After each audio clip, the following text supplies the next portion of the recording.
NIOS में बहुत सारे स्टूडेंट्स की ये समस्या रहती है कि सर एडमिशन लेते वक्त क्लास 10th में या 12th में किन किन डॉक्यूमेंट की आवश्यकता पड़ेगी।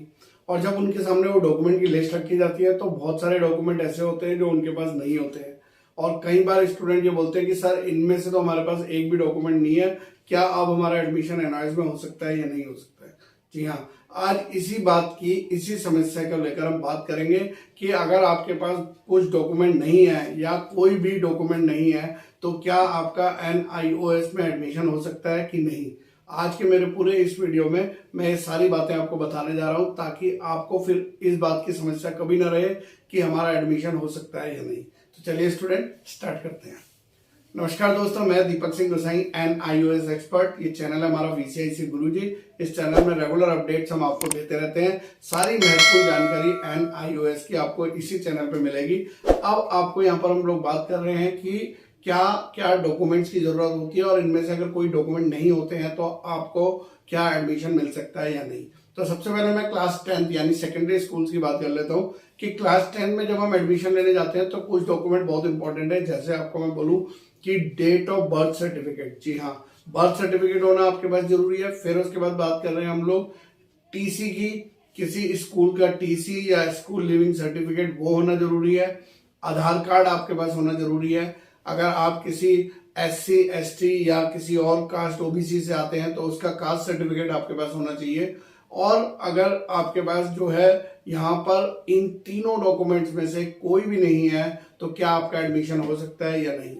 तो सबसे पहले तो मैं बताऊं स्टूडेंट कि जो ये इंपॉर्टेंट डॉक्यूमेंट मैंने बात करे, इसके अलावा फोटोग्राफ और सिग्नेचर वो तो सभी के पास मिल जाता है, लेकिन ये जो 3 डॉक्यूमेंट्स हैं, इन 3 डॉक्यूमेंट्स के अभाव में क्या एडमिशन हो सकता है। तो सबसे पहले मैं बात करता हूँ कि अगर आपके पास बर्थ सर्टिफिकेट नहीं है तो फिर क्या होगा। तो फिर आपका बर्थ सर्टिफिकेट के आधार पे आपके आधार कार्ड को यूज करा जाएगा।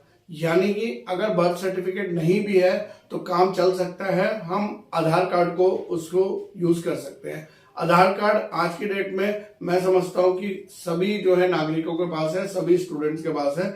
आधार कार्ड तो मिल ही जाता है, लेकिन समस्या ये होती है कि बर्थ सर्टिफिकेट नहीं मिलता है। तो मैं यहाँ पे आपको बताने जा रहा हूँ कि अगर बर्थ सर्टिफिकेट नहीं है तो आधार कार्ड अगर आपके पास है, उसमें सही डेट ऑफ बर्थ है, तो आपका चल जाएगा क्लास 10 के लिए। उसके बाद बात करते हैं कि जब क्लास 10 में एडमिशन ले रहे हैं तो स्कूल लिविंग सर्टिफिकेट या फिर किसी टीसी की जरूरत पड़ती है। तो मैं यहाँ पे अगर आपको बताऊं कि अगर आपके पास किसी स्कूल का लिविंग सर्टिफिकेट नहीं है या फिर आपके पास टीसी नहीं है तो भी आपका एडमिशन NIOS में हो सकता है। क्या होता है कि जब हमारे पास टीसी नहीं होता है, स्कूल लिविंग सर्टिफिकेट नहीं होता है, तो एक सेल्फ स्टडी सर्टिफिकेट होता है जिसको डिक्लेयर किया जाता है कैंडिडेट द्वारा कि ये मेरी स्टडी है और मैं जो है इस सेल्फ स्टडी सर्टिफिकेट के माध्यम से बता रहा हूं कि मैं क्लास 10th की पढ़ाई करने के और एग्जाम देने के लिए तैयार हूं।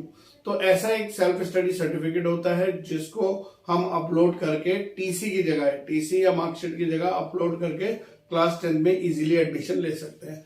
जिन स्टूडेंट्स के पास आपका ये सेल्फ स्टडी सर्टिफिकेट नहीं है तो हमारे WhatsApp नंबर से संपर्क कर सकते हैं या फिर हमने डिस्क्रिप्शन बॉक्स में लिंक दिया हुआ है, आप वहां पे क्लिक करके इसे डाउनलोड कर सकते हैं। आगे बढ़ते हैं क्लास 12 को लेकर। क्लास 12 को अगर हम एडमिशन को लेकर बात करें तो क्लास 10 का जो सबसे महत्वपूर्ण डॉक्यूमेंट है क्लास 12 में एडमिशन लेने के लिए वो अपने आप में क्लास 10 की मार्कशीट है। जी हाँ, क्योंकि आप क्लास 12 में एडमिशन ले रहे हैं तो ऑब्वियसली आपने क्लास 10 क्वालिफाई किया हुआ है, और अगर क्लास 10 क्वालिफाई किया हुआ है तो आपके पास मार्कशीट आया होगा और 10th का पासिंग सर्टिफिकेट आया होगा। ये मार्कशीट ही इनफ है इसमें, क्योंकि जो भी डेट ऑफ बर्थ है वो आपकी एविडेंस है, वो प्रूफ है कि आपकी डेट ऑफ बर्थ ये है। उसी डेट ऑफ बर्थ के आधार पे, उसी नाम के आधार पे, उसी फादर नेम मदर नेम, यानी कि 4 ऐसी इंपॉर्टेंट चीजें, कैंडिडेट का नाम, फादर नेम, मदर नेम और डेट ऑफ बर्थ, ये बिल्कुल एज इट इज क्लास 10 की मार्कशीट से उठा के क्लास 12 के एडमिशन में डाला जाता है। और अगर आपके पास 10th की मार्कशीट है तो बहुत ही इजीली आपका एडमिशन हो जाता है। इसके साथ साथ में आपको चाहिए होता है आधार कार्ड। आधार कार्ड सभी के पास अवेलेबल होता है। और इसके अलावा अगर आप किसी और शहर में, आपके परमानेंट एड्रेस के अलावा किसी और शहर में जाके आप एग्जाम दे रहे हैं या आप ऐसे शहर में बैठे हैं जहां पे आपका परमानेंट एड्रेस नहीं है, तो वहां पर आप कॉरस्पॉन्डेंस एड्रेस पे वो एड्रेस मेंशन कर सकते हो जिसमें आपको एग्जाम देना है। जिस क्रॉसपोंडेंस एड्रेस को आप मेंशन करोगे उस क्रॉसपोंडेंस एड्रेस का एक एविडेंस आपको लगाना पड़ेगा, एक प्रूफ लगाना पड़ेगा, जो आपका कुछ भी हो सकता है। जैसे अगर आप किराए पे रह रहे हो तो रेंट एग्रीमेंट हो, या फिर रेंट एग्रीमेंट नहीं हो तो जहां पे किराए पे रह रहे हो उनका बिजली का बिल हो, उसमें एड्रेस मेंशन हो, या फिर जिस शहर में आप रह रहे हो उस शहर में आपका कोई बैंक अकाउंट खोला गया हो तो उस बैंक अकाउंट की पासबुक का फ्रंट पेज वो वहां पर चल जाता है। तो आपको कोई भी ऐसा एविडेंस वहां पर सबमिट करना पड़ता है क्रॉसपोंडेंस एड्रेस में, या फिर जो रेंट एग्रीमेंट इशू होता है वो भी आप कर सकते हैं। तो ये तमाम चीजें हैं जो कि आप एडमिशन के लेते वक्त कर सकते हैं, और जिसके ना होने पर भी आप एडमिशन प्राप्त कर सकते हैं, लेकिन उसकी जगह पे जो चीजें लगनी है वो आपको सही तरीके से अपलोड करना होता है। डॉक्यूमेंट अपलोड करते वक्त बहुत ध्यान दीजिएगा एडमिशन लेते वक्त, क्योंकि अगर डॉक्यूमेंट अपलोड में गलती हो जाती है तो कई बार जो है एडमिशन रिजेक्ट भी हो जाता है, आपका पैसा और साल दोनों खराब हो जाता है। ऐसी सिचुएशन से बचने के लिए हम जो एनओएस के एक्सपर्ट्स हैं उनके जो है आप कंसल्ट कर सकते हो और हमारे सुझाव ले सकते हो, सजेशन ले सकते हो, या हमसे हेल्प ले सकते हो उस एडमिशन को करने में। तो अगर आप में से कोई भी ऐसा स्टूडेंट है जिसको क्लास 10th या 12th में एडमिशन लेने में प्रॉब्लम है, कोई डॉक्यूमेंट पूरा नहीं हो पा रहा है, तो हमसे संपर्क करिएगा।